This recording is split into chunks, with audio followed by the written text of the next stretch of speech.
Hi everyone, welcome to Newcastle Fans TV. So on Sunday we had Chris Waugh on our radio show, and today we're breaking up some of his answers, what we fired at him. Let's get on with it.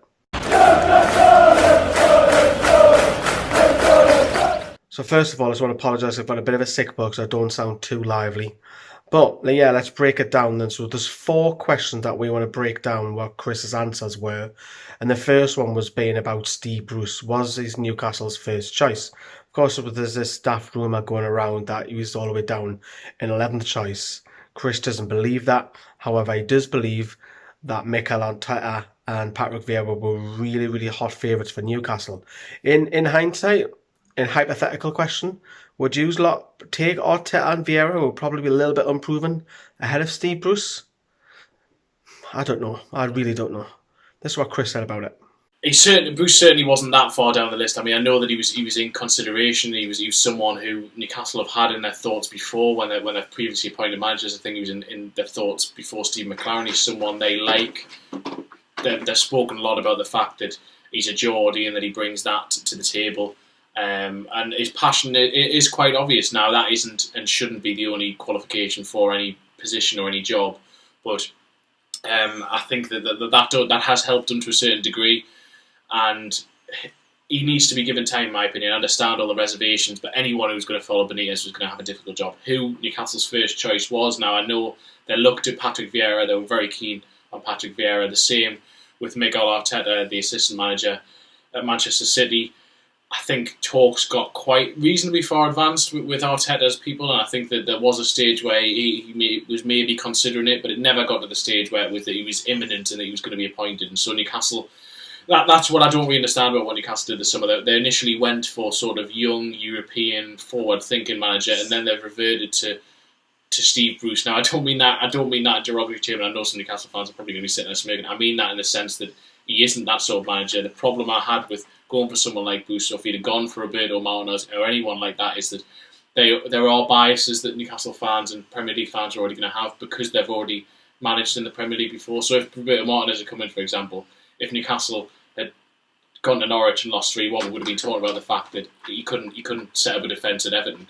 Someone like Arteta, someone like Vieira, I think would have been given more time by fans for that, and I think you would have got the same if they'd gone for someone like Giovanni Van Bronckhorst. They did look at that sort of European model, but in the end, I think Bruce was probably 3rd, 4th-ish on the list. He was sort of the backup to the first couple of choices if they couldn't get them. Steve Bruce is someone we think is quote-unquote a safe pair of hands. I know a lot of Newcastle fans have had issue with that phrase because I think he's taken teams down before, but in general, he's done a reasonable job at most clubs that he's been at. Interesting that, isn't it?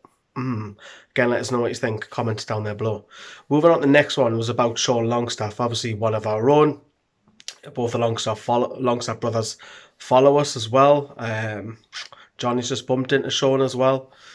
But was he going to go to Manchester United? Now, this is interesting because Chris said that Manchester United actually tipped off local journalists that Manchester United wanted to go and get Sean Longstaff. How much of that do you believe? Manchester United really tipping off local journalists? I'm not disputing what Chris has said, but why would the club go to the journalists to try and leak it?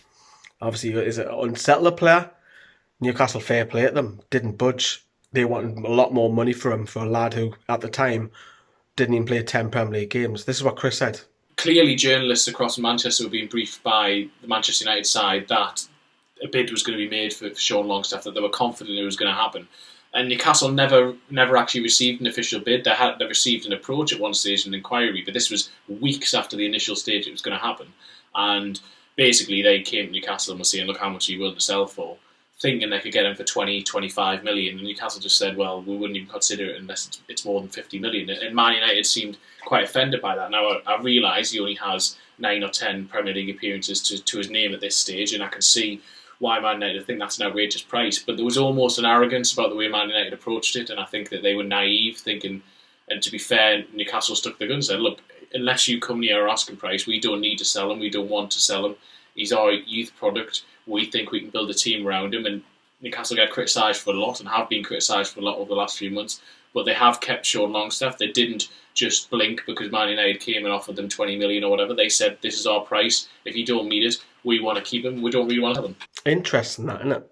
really interesting if Premier League clubs are tipping off journalists, because is it a thing that happens more often? Who knows? Chris will know more about that than us. The third one was about Joe Linton. I asked Chris this one, and I want to know, was Joe Linton signed behind Rafa Benitez's back? Now, what Lee Charney turned around and said in his match programme is that the deal was in place in February, whilst Rafa Benitez was at the club. Chris, over to you. Well, Benitez was in conversations surrounding Joe Linton being one of the targets. Newcastle had the opportunity to potentially sign him in January. At the time, I think they thought the price was a bit high, and the deal did not happen. Benitez, liked a lot of what Joe Linton had to offer, but I think he thought he was worth closer to the 20 million mark rather than the 40 million mark. Now, I think that Benitez's eyebrows were raised a little bit when Ashley basically came out and said that the Joe Linton deal was done in February, and I think Charney said something similar, and I think he was a little bit perturbed by that, because at the time he had the final say on transfers. So how it could have happened without him, I'm not really sure. It's a bit of tit for tat. I think that Benitez liked him, as I said, and I think that he would have potentially sanctioned a deal for him if it was a lower price and if he could have got Rondon as well. But I don't think Newcastle would have signed Joe Linton for 40 million if Benitez was still manager, because I don't think Benitez wanted to use that much of the budget on him. To me, I think Joe Linton, the wheels were in motion to sign him, regardless if Rafa Benitez was here or not. I think they were just going to go and get him. Last question, it was about fan channels and fan media. So when we talk about fan media, this could be anything to deal with people who do podcasts, people who have big social media accounts. It could be YouTube, it could be fanzines, it could be anything that's fan media. And, Chris is a journalist. We want to know what he really thought of fan media. I do watch some fan channels, and partly I do that because as a journalist I like to try and see as much of the opinion that's out there from supporters and try and think about how I can answer as many of the questions that they have as possible. And so I think there is a real value to them. I think as a journalist, when I speak to some fans, I think that sometimes, because I am a journalist approaching them, sometimes they're not as open as maybe they can be. Sometimes you don't get those opinions, where there's something almost more organic if it's a fan-run channel, that you get opinions that maybe I couldn't necessarily extract as easily myself speaking to people. So I think that there is a value in that sense. When it comes to Arsenal TV, yes, I can see why Arsenal would not want their name necessarily associated with that. I know there's been a fair few controversies to do with that. So I think there has to be a happy medium with them. I think that it isn't ever going to be a professional outfit. There needs to be something a bit more not amateurish, but just because it is fan led, it needs to have that humour about it. It needs to have the raw emotion, all of that with it. But at the same time, I think there is a line you don't necessarily want to cross, because then it can become damaging to the reputation of both the club and the supporters of that club. So just because something's called Arsenal Fan TV, that doesn't mean that every single Arsenal fan is similar to that.